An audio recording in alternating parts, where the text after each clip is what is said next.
currently flying to and from Houston, Texas to Taipei, Taiwan on a direct flight on EVA Airlines in business class. This is my first time flying anything other than economy, unless you count the big front seats on Spirit, which I feel like is a very, very minor upgrade. So forgive me if I seem like a noob with everything. So if this is your normal, then I'm sorry that I'm just going to geek out on all this stuff. I will be getting footage to and from Taipei because I know that there are some things that differ on the flight there and on the way back, such as food and things like that. I think that's like the major difference, just so you can like kind of compare. On the way there it is a 16-hour flight, and on the way back it is about 13 hours. So both flights leave at night and you arrive in the morning on the way to Taipei, and then at night on the way back to Houston. So if you're wondering how we booked this flight, I have no idea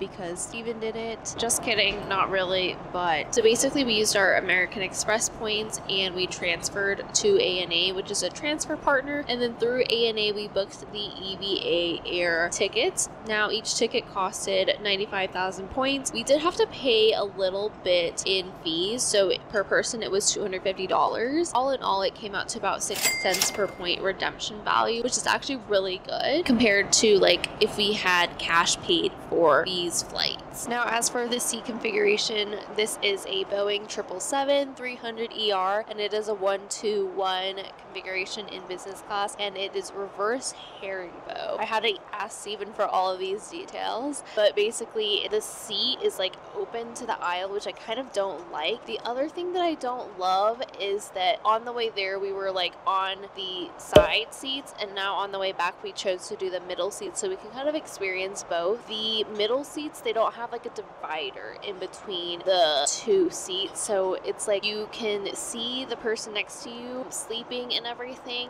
and they can see you while you're sleeping. I feel like it would be a little bit uncomfortable if it was someone that I didn't know and if it was a stranger, but I feel like it's fine because it's just Steven. But if I was traveling alone, I would probably want to choose like one of the side ones. Otherwise, the seats and the configuration is, I feel like, pretty standard. So as you can see, there is no divider right here, and I get to just talk with Steven. It is really far away though, because like I still have a hard time hearing him a little bit because it's just so loud, but I do wish that there was a little bit of a divide here. It is nice. I do feel like there is plenty of space. Let me turn you around. As a 5'2" shorty, I have plenty of leg room. Steven, who is 5'10", can also comfortably lay flat without feeling squished. There are controls on the side for each of the 3 segments of the seat, and you can lay completely horizontal, but I found that that wasn't actually super comfortable for me. There's also a remote/controller for the TV, which pops out, as well as 2 USB ports and an outlet. If you need to do work or eat, the table is pulled out from the side and actually opens to reveal a pretty large surface.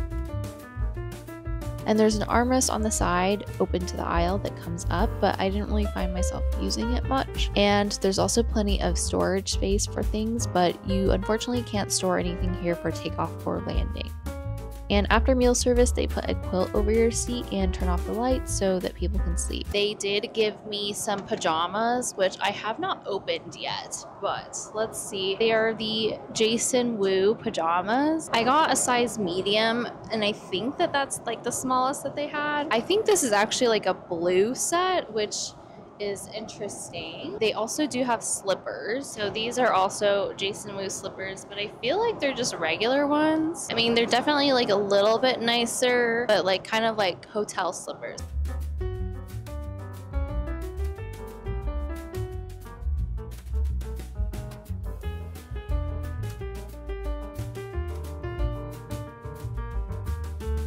So I'm up now from my nap. It was definitely a lot more comfortable sleeping here. You can really extend the seat and then lie flat. I found that that wasn't super comfortable because there's still like a little divot in the seat, and so I ended up like kind of at like a 30-degree angle, and I feel like that was pretty okay for me. I did change into my pajamas. It does have like these little, it has a hood, And then it also does have pockets in it, and then the pants are kind of just like loose, like pajama pants. The blanket that they have here is super thick and it's like quite warm. So like while I was sleeping, I got a little too warm and then I would get cold, and then it would be like a back and forth. I'm finally getting a chance to kind of use the other things here, like the headphones, and I am watching a movie, and these headphones are the Thunder by EVA or EVA Air, and they actually do a pretty decent job of noise cancellation. I was a little surprised when I put them on, and I feel like they do fit pretty well as well. So no really complaints there. I did bring my own headphones, but obviously it doesn't fit into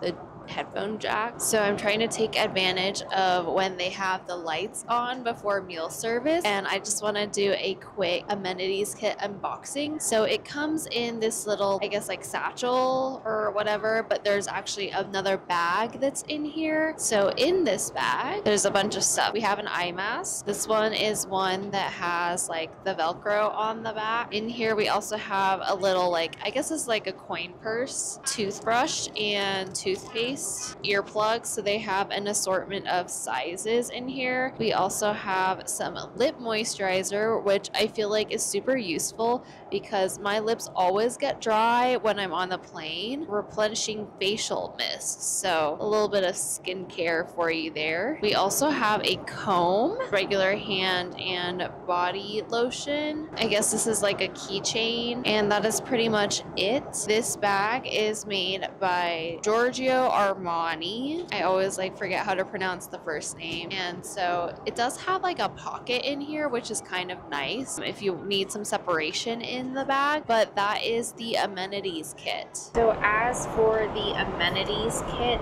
this time we got a little bit of a different one. I think it's still from the same brand, Giorgio Armani, so but it's just like a different carrying case. So on the way here we had one that was like a black soft pouch, and this is a little bit of a more of like a harder case. So it opens up like this, and I think we still have the same things in here. So you have an eye mask, a comb, earplug, toothbrush and toothpaste, this little like card holder thing, a lip moisturizer and hand and body lotion, and also a facial mist. So pretty much all the same things, just a different packaging. I actually kind of like this case a little bit better. I might want to actually use this as like a makeup bag instead, because I really like it. When flying business class, you also get access to their lounges as another amenity. In Houston, it's the executive lounge, which really felt more like one of the priority pass lounges in the US. It was quite bare and the food selection was limited, though it was open until midnight, which most other lounges are not.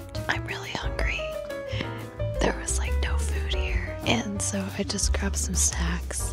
I got a That's It bar, and I also got some Doritos. They do have these like full bags, like the regular size ones, not just the mini ones, so that's nice, but I'm hungry. In Taiwan, we get access to the EVA lounge for flying business class. This was slightly better than the one coming out of Houston. There were showers available, but the wait was really long, and the food did seem slightly better with some more options, but still not a ton of vegetarian options.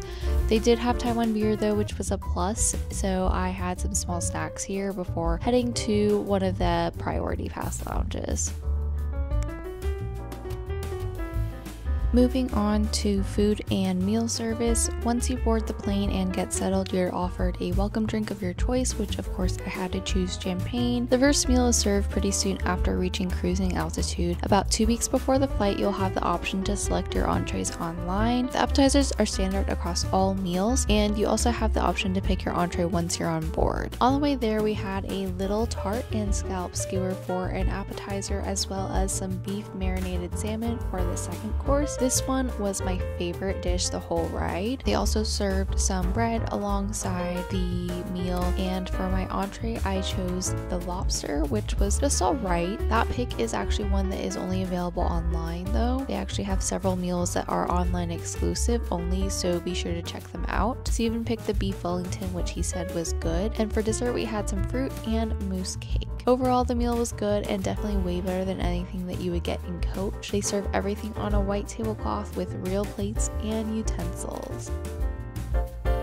In the middle of the flight, I started to get hungry, so I did order one of the snacks. So they put out a tablecloth just for my ramen, and honestly, this kind of looks really good. It smells really good. I'm surprised that there's really any vegetables in here also. I'm feeling a little bit hungry, and this will just like tide me over until breakfast. There's also a couple of different options on the menu for like snacks. So these are some of the options for snacks. So I got the instant noodles, but you have a couple of other options like other noodles and including Impossible meat. Then for breakfast or the refresher meal, it is served about 2 hours before landing, and this is a more simple meal with no courses. Depending on the option you choose, you will have different accompaniments. I got the Belgian waffle with yogurt, which also came with your choice of bread or pastry on the side, beverage, as well as fruit, whereas Steven went with the Chinese style breakfast of congee, which came with a lot of different more Asian style side dishes, but he really enjoyed that. On the way back to Houston, the dinner menu was quite different. For appetizer number 1, we had a small tart and little egg package, as they called it, followed by a scalloped caviar lemon tart, which tasted good but a little strange as the bottom was like a sweet lemon tart with savory seafood on top. So I ended up eating the 2 parts separately, and I had some bread as well, which they include with every meal. For my entree, I chose the stir fry shrimp. They also have some options by Din Tai Fung, which are exclusively only available on flights departing from Taiwan and only orderable online. However, Steven decided to get the pork belly, which also looked equally as delicious. And lastly, the dessert was definitely the most interesting. It was a 3-parter with some fruit, a transparent cocoa and tea drink, and Hojita Mont Blanc, which surprisingly had some edible gold on top. And since the flight back was quite a bit shorter and I was super full from dinner, I did not end up eating a snack in the middle. But for the refresher meal, I opted to go with the congee this time, which was quite good. There was a couple of things that I didn't like or wasn't able to eat on the plate though, and Steven got the noodle soup with pork ribs, which honestly also looked really good. If you're a vegetarian, vegan, or follow another eating pattern, they are also accommodating and allow you to choose your dietary restrictions online. However, they do not tell you what menu items are included within each dietary restriction. So I was not feeling ballsy enough to pick the seafood meal and just roll the dice, but maybe next time. And lastly, they also have many drink options available, which I unfortunately did not explore as a lightweight, but overall the meals were quite good and quite satiating. Alright, since we are nearing the end of our flight, I'm going to go ahead and give the final thoughts. So keep in mind, this is my first time ever flying business class. I don't really have a whole ton to compare to except for like my experiences flying in economy, which I feel like is not a fair comparison. But I think that overall it was a lot nicer, obviously flying in business class. I feel a little bit more rested being up here versus when I was in economy. Part of it is because I feel like the service is just a little bit better because there's like more flight attendants for fewer people. Also being able to lie flat basically on the plane helps tremendously with like sleep. But overall, I enjoyed my time here. I feel like it could definitely be worth it if you're someone that struggles with traveling on these long haul flights. It's definitely a lot more comfortable and makes this experience a lot more enjoyable. I did see like quite a few like older people. It looked like maybe grandparents or like parents that were sitting up here. I think maybe like family just splurged for them. I think that that's definitely a great option. And like if my grandma wanted to like visit us in the US, I would probably suggest that she splurge on business class as well. But all in all, I had a great experience. I don't really have a ton of complaints, but I hope that you enjoyed the video, and if you did, please be sure to give it a like and subscribe, and I'll see you next time. Bye.